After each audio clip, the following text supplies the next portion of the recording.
Assim diz a palavra do Senhor em Isaías 55, versículo 8 e 9. O Senhor Deus diz: os meus pensamentos não são como os seus pensamentos, e eu não ajo como vocês. Assim como o céu está muito acima da terra, assim os meus pensamentos e as minhas ações estão muito acima dos seus. Amém. Que possamos crer nisso. Que os sonhos do Senhor para nossa vida vão muito além do que a gente pode imaginar. Que possamos segurar isso e crer, para que isso nos fortaleça e possamos continuar acreditando nas promessas do Senhor.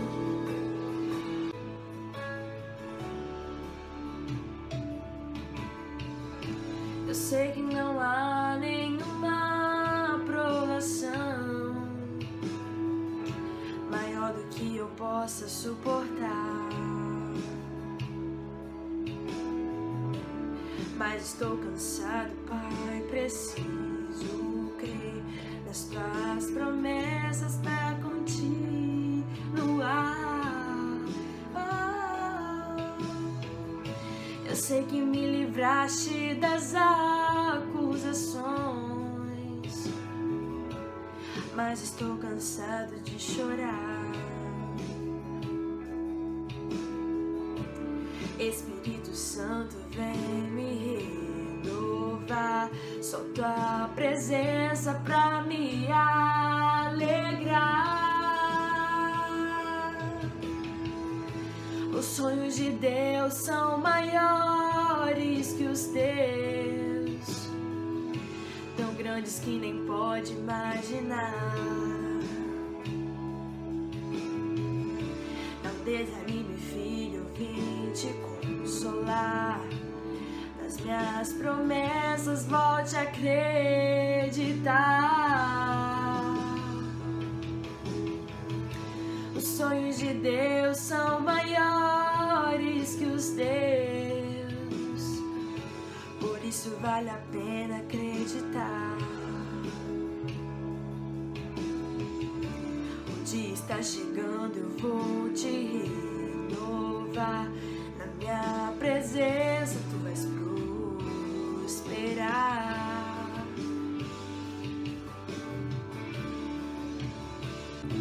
Os sonhos de Deus são maiores que os teus, tão grandes que nem pode imaginar. Não desanime, filho, eu vim te consolar. Nas minhas promessas, volte a acreditar. Os sonhos de Deus são maiores que os teus, por isso vale a pena acreditar.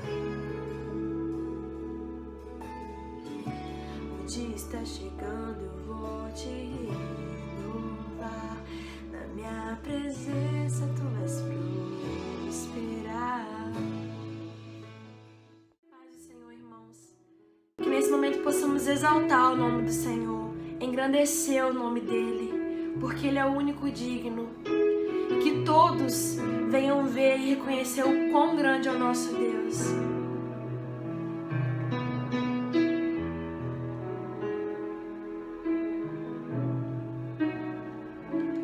Quão grande é o meu Deus, cantarei quão grande é o meu Deus, e todos hão de ver quão grande é o meu Deus.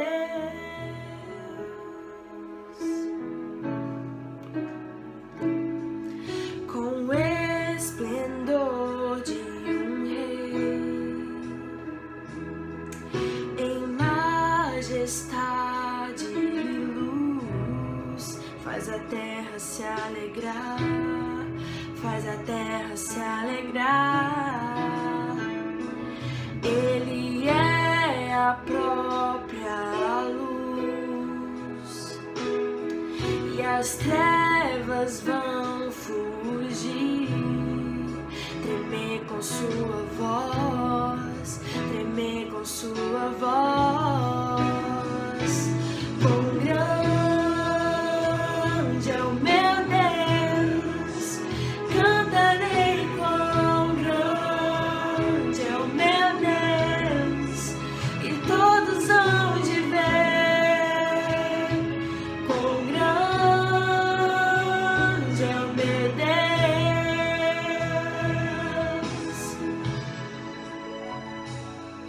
Por gerações Ele é. O tempo está em tuas mãos, o começo e o fim, o começo e o fim. Três se formam em um: Filho, Espírito e Pai, Cordeiro e Leão, Cordeiro e Leão. Quão grande é o meu Deus, cantarei quão grande é o meu Deus, e todos hão de ver quão grande é o meu Deus.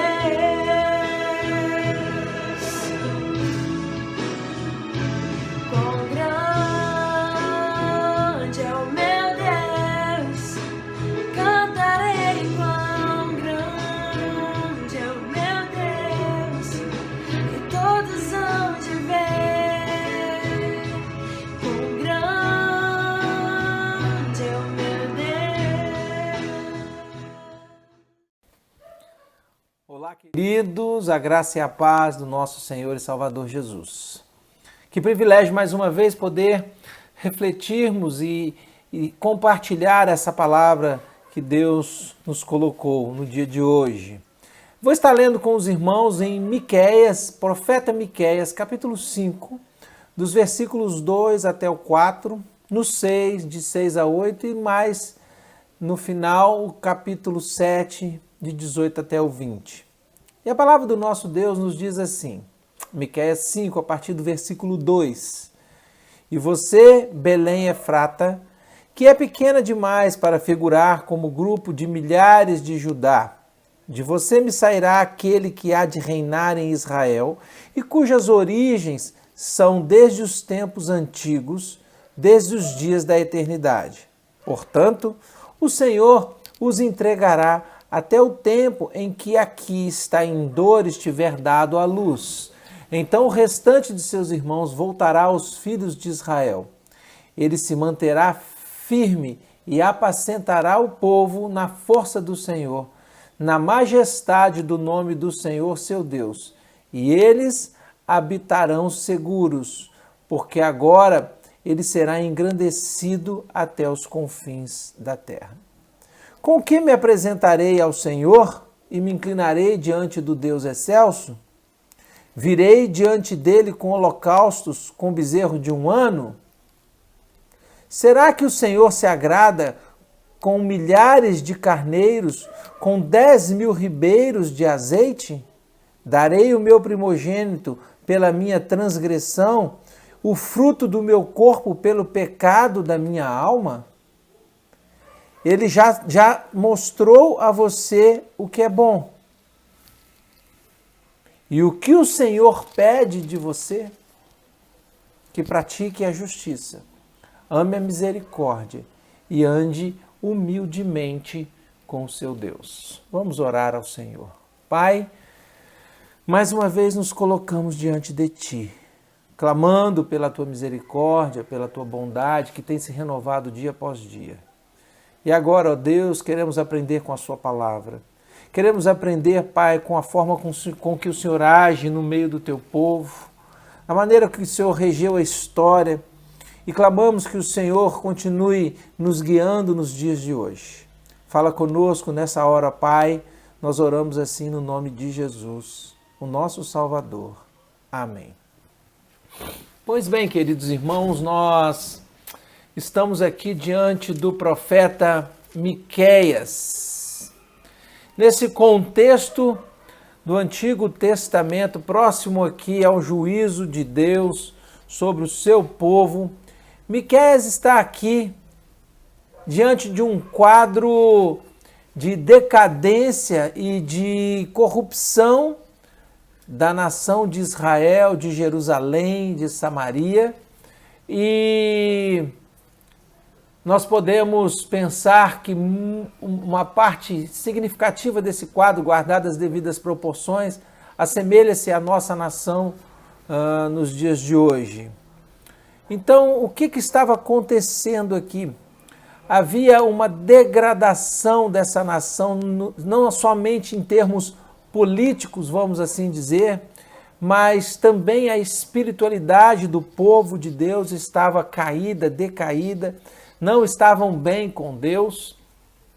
E Deus então traz aqui uma palavra de repreensão, mas também traz uma palavra de esperança. A situação de Israel não era boa, havia muita corrupção.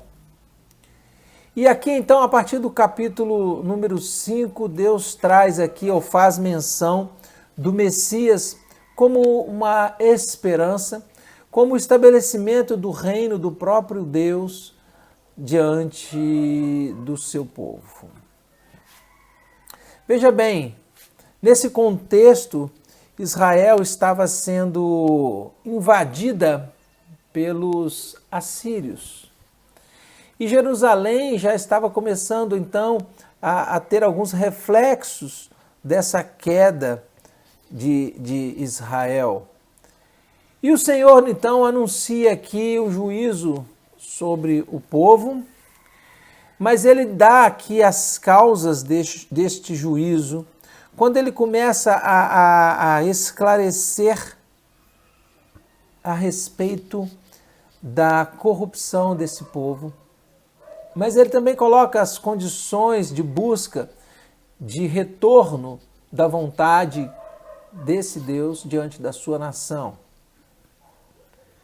E também ele se compadece posteriormente de Israel. Então, resumindo, é mais ou menos isso.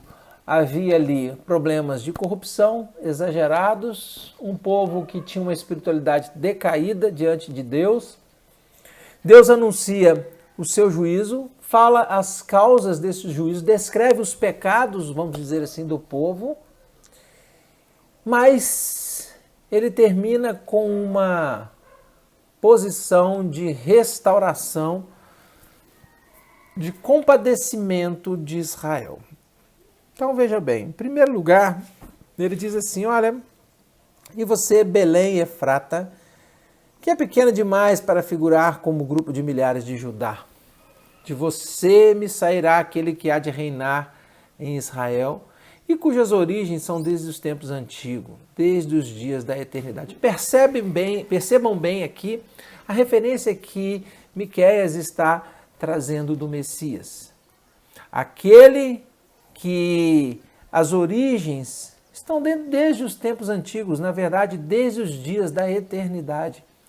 Porque Jesus já estava com Deus desde o início, criando todas as coisas, ele também é atemporal aqui dizendo. Então, ele faz menção àquele que poderia trazer esperança. Portanto, o Senhor os entregará até o tempo em que a que está em dores tiver dado a luz. Veja bem, Deus regendo aqui essa história, entregando o seu povo até o momento em que o Messias viria. E diz que esse Cristo, esse prometido, esse ungido do Senhor, fazendo referência aqui a Jesus, se manterá firme e apacentará o povo na força do Senhor, na majestade do nome do Senhor seu Deus. E eles habitarão seguros, porque agora ele será engrandecido até os confins da terra. E ele será a nossa paz. Queridos irmãos, quando nós estamos diante de Jesus, ele é aquele que apacenta o povo de Deus. Jesus é o único mediador, Jesus é o apacentador. E através de Jesus nós temos paz, porque a ira de Deus foi aplacada pelo sacrifício dele. Através de Jesus nós temos o nosso relacionamento restaurado com Deus. E através dele é que nós temos a viva esperança, mesmo em meio à perseguição, mesmo em meio à invasão da Assíria, a que Deus traz a palavra do Messias. Porque ele diz, olha, quando a Assíria vier à nossa terra, tudo que o homem, nós precisamos é do governo de Deus na nossa vida. Tudo que nós carecemos é da presença de Jesus como aquele que nos dá esperança. Aquele que nos traz a paz em meio ao caos. Aquele que nos renova, aquele que está diante de nós, prometido por Deus, cumprido por Deus a sua promessa. O homem sem Cristo não tem esperança. O homem com Cristo precisa descansar em Deus, porque Cristo fez tudo que ele precisava naquela cruz. Portanto, Deus anunciou aqui o juízo. E Jesus, quando vem, ele diz assim, é chegado o reino de Deus. E a pergunta que eu faço é, mas o reino de Deus, 2000 anos após a vinda de Jesus e a sua morte e ressurreição, o reino de Deus chegou na sua vida? A vontade de Deus prevalece em você? Você conhece a Jesus? Ele pode te renovar a esperança? Ele pode te renovar a fé? Você tem colocado, pautado o seu viver em Cristo Jesus? O Senhor é aquele Deus que exerce justiça, exerce juízo, mas Ele também é um Deus de amor e é o Deus que sonda os nossos corações. Queridos irmãos, todas as vezes no passado que o povo de Deus se afasta da presença de Deus, o pecado toma conta, o juízo de Deus é exercido. Se o povo se arrepende, a longanimidade de Deus é expressada através da restauração de Deus. A fidelidade de Deus também é expressada através da restauração do seu povo. E o amor de Deus prevalece acima de tudo, porque o que Ele deseja é que aqueles que chamam pelo seu nome sejam restaurados pelo seu poder. Você já foi restaurado pelo poder de Deus? Você tem clamado ao Senhor a respeito das coisas que você tem passado, das dificuldades, enfim, todo o seu contexto de vida? De uma forma semelhante, o nosso país hoje está em apuros, porque a espiritualidade está decaída, as pessoas, de um modo geral, não se curvam a Jesus. Politicamente, há uma instauração da bagunça e interesses pessoais. Há uma crise de saúde. E o que me preocupa é que o povo não tem se voltado para Deus. O que me preocupa é que as pessoas não se dobram diante de Jesus, não reconhecem que precisam de Deus. Em tempos de crise, em tempos difíceis como os nossos, nós precisamos nos ajoelhar diante do Senhor e pedir perdão, pedir misericórdia ao Senhor e pedir para que Deus sare a nossa nação. Percebam bem que no versículo número 6 do capítulo 6 diz assim, com que me apresentarei ao Senhor e me inclinarei diante do Deus excelso? Virei diante dele com holocaustos, com bezerros de um ano? Será que o Senhor se agrada de milhares de carneiros? Com 10.000 ribeiros de azeite? Olha aqui, que ele está potencializando, ele está exagerando aqui na fala, para dar essa ênfase, diz assim, darei o meu primogênito pela minha transgressão, o fruto do meu corpo pelo pecado da minha alma. O que eu vou fazer para agradar a Deus? Em outras palavras, o que eu devo fazer? Eu tenho que fazer isso tudo? É isso que ele quer? Que Deus é esse? É isso que ele deseja? Diz assim o versículo 8, ele já mostrou a você o que é bom. E o que o Senhor pede de você? Aqui está algo que nós também hoje devemos procurar. Ele diz assim, que pratique a justiça, ame a misericórdia e ande humildemente com o seu Deus. O que ele está dizendo aqui? Que o importante não é a lei, o importante não é o holocausto, o importante não é o rito. O importante aqui é uma verdadeira espiritualidade, é um relacionamento com Deus. É isso que nós aqui no nosso país estamos precisando de retomar um relacionamento com Deus. Porque quando nós reconhecemos que Ele é Deus e que Ele pode fazer todas as coisas, nós nos colocamos numa posição de humildade diante dEle. E então, colocando-nos nessa posição de humildade, nós vamos dar a legalidade e o poder para Deus agir na nossa vida. Mas somente aqueles que temem a Deus se colocam numa posição de humildade diante dEle. E a palavra de Deus vai dizer que Deus resiste aos soberbos. Então, se o povo não se quedar aos pés do Senhor, eles continuam com a sua soberba em primeiro lugar. E a soberba não move o coração de Deus a favor do povo. Ame a misericórdia. Irmãos, nós estamos vendo as pessoas se aproveitando do caos, da situação difícil que o país se encontra para enriquecimento pessoal. Escândalos da liderança. Escândalos. Corrupção. Escândalos. As pessoas com amor esfriado e não querem saber de Deus. Falar em praticar a justiça? O que é isso? Então Deus não está aqui requerendo de nós o ritual da lei, nem o cumprimento da mesma. Mas o que Deus está querendo é uma espiritualidade verdadeira. Aquela que nos aproxima dEle. Aquela que estabelece um relacionamento honesto, tranquilo com Deus.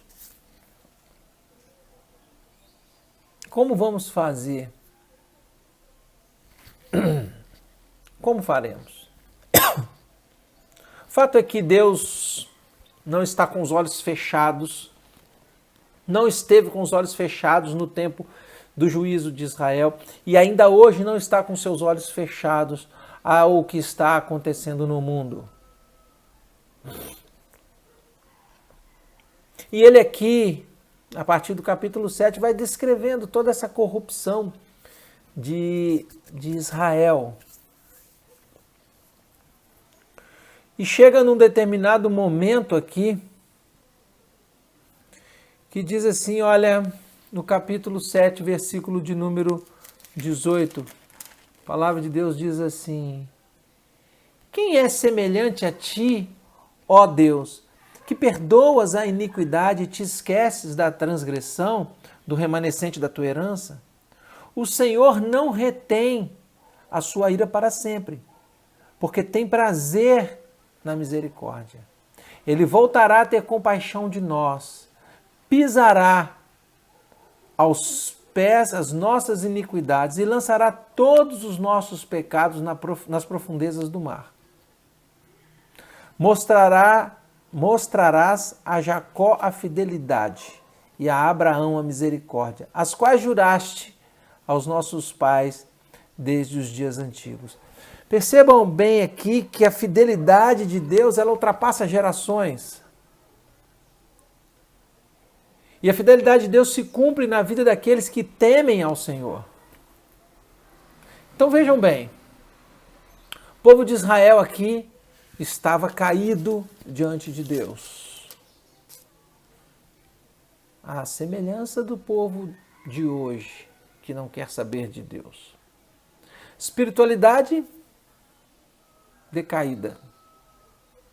Nós também, num contexto em geral,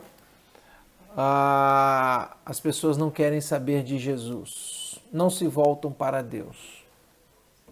Corrupção ativa naquele tempo, corrupção ativa hoje. E Deus começa a descrever o pecado. Eu fico imaginando se Deus viesse, escrevesse os pecados da nossa nação. Desde os governantes até os nossos pecados individuais. Dos pecados contra a nação aos pecados individuais, pessoais. Haveria muita coisa para ser escrita. Muito ia se escrever. E nós também estaríamos incluídos ali, como aqueles que pecaram diante do Senhor. O fato é que nós conhecemos ao Senhor Jesus, que veio como a esperança, como aquele que era desde a eternidade, como alguém que trará o seu reino, ou seja, a sua vontade. E agora nós colocamos a nossa vida diante de Jesus, entregando-a para o Senhor nosso Deus. Portanto, a vontade do nosso Deus precisa prevalecer em nós, na luta contra o pecado, no prostrar-nos diante de Deus, na adoração, mas não no sacrifício. O que Deus está falando aqui? Ele está dizendo aqui, olha, não adianta ir ao culto. Se na hora que eu estou lá falando, você está pensando no seu trabalho, você está pensando no namorado, você está no celular, na rede social. Essa é a proporção de hoje para aquele tempo de uma espiritualidade decaída. As pessoas vão ao culto, independente de ser no templo ou não, vão ao culto e quando estão cultuando a Deus, não conseguem perceber a presença de Deus. Não conseguem notar que o que mais importa é a presença de Deus, apesar da forma. Elas estão preocupadas se estão bem vestidas ou não. Elas estão preocupadas se bate palma ou não. Se o cantar com os olhos fechados reflete reverência ou não. Não é nada disso que Deus está esperando de nós. Deus está esperando de nós a verdadeira religião, a verdadeira espiritualidade. Que pratiquemos a justiça, amemos a misericórdia. E andemos humildemente na presença de Deus. Gente, não há nada pior do que andar com pessoas que são soberbas. Imagina uma pessoa soberba diante de você. Agora imagina a soberba diante de Deus, que é santo. E o pior, que conhece o nosso coração, que sonda o nosso coração. E nada lhe passa despercebido. A nossa situação é muito séria, queridos irmãos. A diferença é que a igreja conhece a Jesus, ou deveria conhecer. A igreja tem a esperança renovada em Jesus. Porque nós conhecemos um pouco de Deus, e Deus, ao mesmo tempo que Ele permite o juízo, que Ele descreve os pecados do seu povo, Ele vem com uma palavra de esperança e de restauração. Você crê que Deus pode restaurar o seu povo? Você crê que Deus pode te restaurar naquilo que não está bem? Você crê que Deus pode restaurar essa nação? Ora, Ele restaurou o seu povo no passado, por que não restauraria as nações que se dobrarem, reconhecendo o seu senhorio e o seu poder? O texto diz que o Senhor não retém a sua ira para sempre, porque tem prazer na misericórdia. Eu quero te convidar, na noite de hoje, a se voltar para um Deus de misericórdia, a se voltar para um Deus que tem prazer na restauração. E se houver alguma parte da sua vida inicialmente, a gente fica às vezes olhando, porque os governantes, essa é uma parte. Mas a restauração precisa começar com o seu culto. A restauração precisa começar com a sua vida. Se você realmente pratica o que Deus espera, se você vem ao Senhor, se você vem a Deus, quem é semelhante a ti, ó Deus, que perdoa a iniquidade? Nós servimos a um Deus, queridos irmãos, que perdoa os nossos pecados. Jesus veio para perdoar pecados. Nós servimos a esse Deus que perdoa pecados, mas nós precisamos reconhecer os nossos pecados e nós precisamos pedir perdão por cada um deles. Ele se esquece da transgressão quando pedimos perdão de todo o nosso coração. Ele voltará a ter compaixão de nós, pisará aos pés as nossas iniquidades e lançará todos os nossos pecados nas profundezas do mar. Que coisa maravilhosa, que Deus tremendo, que perdoa os nossos pecados e esquece, apaga as nossas iniquidades. Queridos, precisamos nos voltar para o Senhor. Clame ao Senhor pela nossa nação.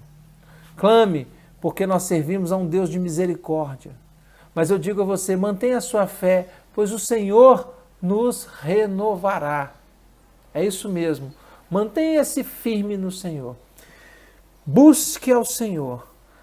Clame ao Senhor e experimente a renovação que Deus pode trazer à sua vida. E não se esqueça, servimos a um Deus que perdoa pecados. Mas pare, se isso for uma realidade na sua vida, de vir para a presença de Deus como um ritual. Isso mesmo. Atentem-se quando entrarem em culto ao Senhor. No templo, fora do templo, em casa, fora de casa. Que o nome do Senhor está sendo invocado. Queridos irmãos, o nome de Deus, de tão santo que era, perdeu-se a pronúncia, porque o temor era tanto que eles não falavam o nome de Deus em vão. Mas hoje eu estava, essa semana, conversando numa reunião com a classe de doutrina bíblica e falando a respeito do uso, né, do nome do Senhor em vão. Hoje o nome de Jesus está nas piadas na internet. Está sendo usado de maneira corriqueira, com nenhum temor. E a gente quer que Deus compactue, um Deus santo que nós servimos, compactue com tudo isso. Não é assim que Deus faz. Exatamente isso, presta atenção. Servimos a um Deus que é santo. Servimos a um Deus que é justo, mas que também é misericordioso. Portanto, hoje, se ouvires a voz do Senhor, não endureça o seu coração. Volte-se para Ele, clame pelo nome dEle e tenha a restauração e a sua fé renovada para a glória de Deus. Que Deus abençoe a sua vida e que você possa ser edificado através da sua palavra, refletindo a respeito da sua espiritualidade, não como ritual, a respeito da condição que se encontra no nosso país. E juntos possamos clamar ao Senhor de joelhos para que sare a nossa nação. Deus abençoe sua vida e nos renove dia após dia. E lembre-se, o Senhor está dirigindo a história. Não se esqueça disso. Deus te abençoe. Vamos orar nesse momento. Pai, mais uma vez nos colocamos diante do Senhor para pedir que o Senhor restaure-nos, ó Deus, como nação. Que o nosso país seja restaurado pelo Senhor. Ó Deus, perdoa os pecados, as iniquidades deste povo, a começar de nós, Pai. Mas nós nos colocamos diante do Senhor para pedir perdão pelos pecados da nossa nação. Nos colocamos diante de Ti para pedir perdão pelos nossos pecados pessoais, pelos pecados da sua igreja e pedir que o Senhor restaure a nossa fé, que o Senhor nos renove dia após dia e que sigamos, ó Deus, para anunciar a Tua palavra e realizar a obra do Teu reino. Abençoa, Pai, o Teu povo nesta semana que se inicia e que sejam, ó Pai, cuidados, continuar, na verdade, sendo cuidados pelo Senhor, mas que os nossos corações se quebrantem cada vez mais na sua presença. Essa é a minha oração no poder que há no nome de Jesus. Amém. Deus te abençoe, querido. Tenha uma semana abençoada e lembre-se, clame ao Senhor e Ele renovará a sua fé. Fiquem na paz do Senhor e recebam o meu abraço em nome de Jesus.